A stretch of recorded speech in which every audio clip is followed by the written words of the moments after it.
श्री गणेशाय नमः। नमस्कार मित्रों, स्वागत है आपका दीप दृष्टि चैनल पर। और दीप दृष्टि चैनल में आज हम पढ़ने जा रहे हैं फिर से एक बार डॉक्टर जगन्नाथ पाठक जी को। इस बार इनकी कविता है स्त्री। तो चलिए पढ़ना शुरू करते हैं। स्त्री। स्त्री इस कविता में, ये सबसे पहले तो आप ये समझ लीजिए कि ये इनके द्वारा लिखे गए विच्छित्ति वातायनी नामक ग्रंथ के स्त्री शीर्षक से उद्धृत है ये कविता। इसमें क्या है मुख्य चीज़? इसमें मुख्य विषय यही है कि इसमें स्त्री जाति के विषय में जो कवि की भावनाएं हैं, जो कवि का आदर और सम्मान है, उसे ही अभिव्यक्त किया गया है। अब पढ़ना शुरू करते हैं। अद्भुतम अतिशयम अद्भुतम अतिमुग्धम धातुरस्ति निर्माणम।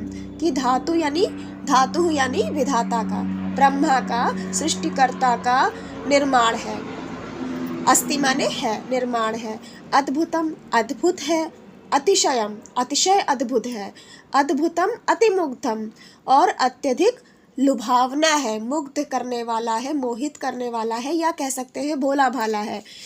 तो जगतीह इस संसार में, यत जिसे सुधीभिः विद्वानों के द्वारा, सुधीजनों के द्वारा प्रायः व्यपदिश्यते कहा जाता है। स्त्रीति, स्त्री इस नाम से, स्त्री इस नाम से विद्वानों के द्वारा संसार में जिसे कहा जाता है, वो विधाता की, ब्रह्मा की अद्भुत, आश्चर्यजनक, अत्यधिक आश्चर्यजनक और अद्भुत आश्चर्यजनक रूप से अत्यधिक लुभावनी कृति है। पुरुषस्य पौरुषम भुवि विलसति मन्ये तु तावद इह यावत।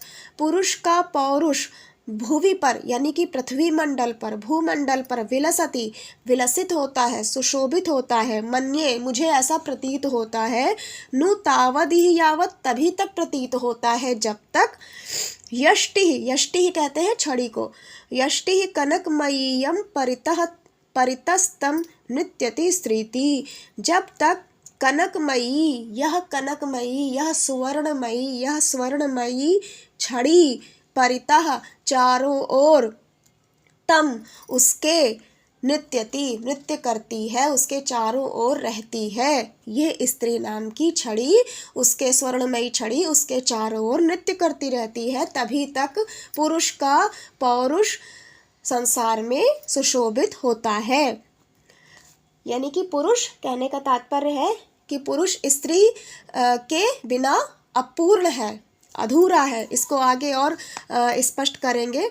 शव इव भूतस्तिष्ठति भूतानाम ईश्वरो यया रहितः। कि शिव भी जिसके बिना शव हो जाते हैं, यानी कि शिव में जो इकार है, शा में शिव के शि में जो इकार है, छोटी ई की जो इकार का मतलब छोटी ई की जो मात्रा है, वो क्या है? वो शक्ति है, वो शक्ति का परिचायक है, माने वो स्त्री का ही परिचायक है। शव जिसके बिना, माने शिव से अगर ई की मात्रा निकाल दी जाए तो क्या रह जाएगा? शव मात्र हो जाते हैं। मतलब जिसके ना रहने पर शिव भी शव हो जाते हैं, जड़ मात्र हो जाते हैं।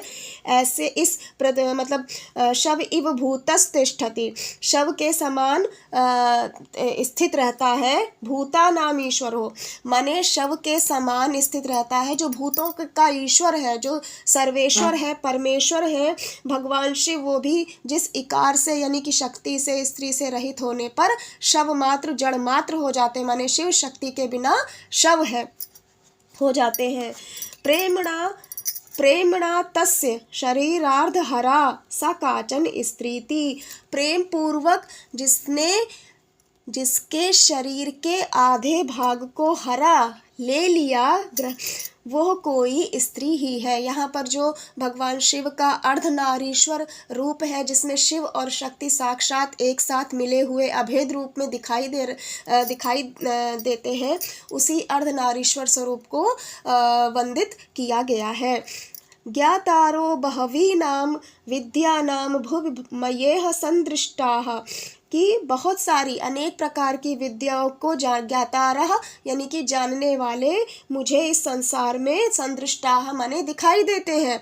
माने अनेकों विद्याओं में पारंगत विद्वान मुझे इस पृथ्वी मंडल पर दिखाई देते हैं। ज्ञाता नैको अपि अमिलत्, लेकिन एक भी ज्ञाता ऐसा नहीं मिला विद्यायाः स्त्री संज्ञायाः जो स्त्री नामक इस विद्या का ज्ञाता हो। माने स्त्री नाम की जो ये विद्या है, इसका जानने वाला, इसका जानकार, इसका रहस्यवेत्ता कोई नहीं मिला। तस्य व्यथितं हन्त न वर्णयितुं प्रभवति शेषोऽपि, कि शेष भी, शेषनाग भी उसके दुख है कि उसके व्यथित हृदय की पीड़ा का वर्णन करने में न प्रभवति समर्थ नहीं होते। सकल कलावानपि यो रहितः स्त्रीत्येकया कलया, सकल कला से युक्त होने पर भी जो स्त्री इस एक कला से रहित है। गहने नैराश्य तमस्यति मात्रम भ्रष्टताम गते मार्गे दीपशिखैका कस्मात् काचन सकाशते सा स्त्री। कह रहे हैं गहन निराशा के अंधकार में या निराशा रूपी गहन अंधकार में अतिमात्रम भ्रष्टताम गते मार्गे, और उस पर भी यदि मार्ग भ्रष्ट हो जाए माने मार्ग भटक जाए तो दीपशिखैका अकस्मात ही अचानक ही दीप शिखा के समान जो प्रकाशित होती है, मार्ग को दिखाती है, पथ का प्रदर्शन करती है, वो कोई स्त्री ही है। तीव्रा तप परितप्तम सुदूर मार्गागतम परिश्रांतम स्निग्धच्छायास्तरुरिव मनोरमा सुखयति स्त्रीति। तीव्रातप परितप्तम, तीव्र आतप से परितप्त हुए, सुदूर मार्गागतम, सुदूर मार्ग को गए हुए या सुदूर मार्ग से आए हुए, परिश्रांतम, परिश्रांत थके हुए, स्निग्ध छायास्तरुरिव, स्निग्ध छाया वाले किसी वृक्ष के समान, मनोरमा जो मनोरम प्रतीत होती है या मनोरमा होती हुई जो सुख देती है, वह कोई स्त्री ही है। यानी कि कोई ऐसा मनुष्य जो भीषण गर्मी से बेहाल हो, परेशान हो, परितप्त हो, सुदूर मार्ग की थकान उसे क्लांत बना रही है और सुदूर मार्ग की यात्रा उसे क्लांत बना रही है, थका रही है। ऐसे में जैसे एक पेड़ की ठंडी ठंडी छाया मन को सुख देती है, उसी प्रकार से उस छाया के समान जो सुख देने वाली है वह कोई स्त्री ही है। संपूर्णमेव जीवन मातप इति येन किंचिद अनुभूतम, जिसके द्वारा ये अनुभव किया गया है कि संपूर्ण जीवन ही आतप के समान है, माने जिसका संपूर्ण जीवन ही पीड़ा से भरा हुआ है, मतलब जिसका जीवन ही आतप से पूर्ण है, माने जिसका जीवन दुखों से परिपूर्ण है, उसी के द्वारा यह भी अनुभव किया गया है कि ऐसे में जो किसी स्निग्ध छाया के समान है या कोई स्निग्ध छाया है, वह कोई स्त्री ही है। गंगायाम अभिषेकः स्निग्धो, गंगा के अभिषेक माने गंगा में अभिषेक, गंगा स्नान के समान स्निग्ध, यस्या विभाति दृक्पातः, जिसका दृक्पात सुशोभित होता है। लज्जा भूषण कलिता, लज्जा के आभूषण से युक्त, स्मयमान मुखी, मुस्कान भरे मुख वाली, नु सैव स्त्री, वो स्त्री ही है या वही स्त्री है। स्त्री कैसी है? जिसका दृक्पात गंगा स्नान के समान स्निग्ध सुशोभित होता है, लज्जा भूषण से, लज्जा रूपी आभूषण से सुशोभित, इस मुस्कान भरे मुख वाली वो स्त्री ही है। नाभूषणैर महार्धैर, ना आभूषणों के द्वारा, ना महार्धै, ना महंगे वासोभिस, ना महंगे वस्त्रों के द्वारा, तथा मनोहरति, उस प्रकार से मन को हरती है। मनोहरण मनसो हरणे प्रभवती, मन को हरणे में समर्थ होती है, दृशा दृष्टि के द्वारा, यथा स्निग्धैव स्त्री, स्निग्ध दृष्टि से जितना प्रभावित होती, माने स्त्री मन को अपनी प्रेम भरी, अपनी सुंदर दृष्टि से जितना मन को हरती है, उतना महंगे वस्त्रों से, नाना प्रकार के आभूषणों से भी उतना मन को हरने में समर्थ नहीं होती, जितना अपनी प्रेम भरी दृष्टि से मन को हरती है। हृत्तंत्रिभ्यो नु तदा झंकारः, हृदय के तारों में तब झंकार हो जाती है। कश्चिद एक उद्भवती, कोई एक झंकार सी उत्पन्न हो जाती है, माने हृदय के तारों को जो छेड़ जाती है। कैसे, कब कब झंकृत हो जाते हैं हृदय के तार?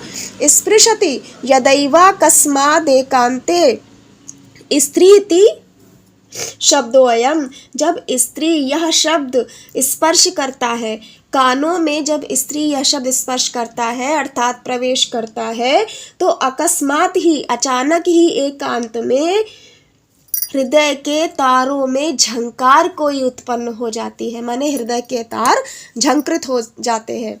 तो इस तरह से आज हमने ये स्त्री नामक कविता को पढ़ लिया है।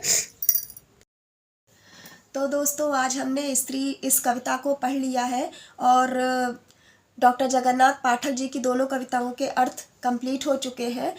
तो अब और यूनिट 2 के अब 2 कवि बचे हैं हमारे, डॉक्टर ब्रिजेश कुमार शुक्ला जी और डॉक्टर रहस बिहारी द्विवेदी जी।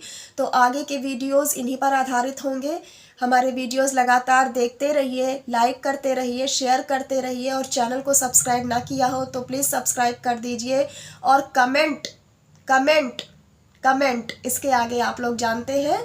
और बस आज के लिए इतना ही। नमस्कार। जयतु संस्कृतम, जयतु भारतम।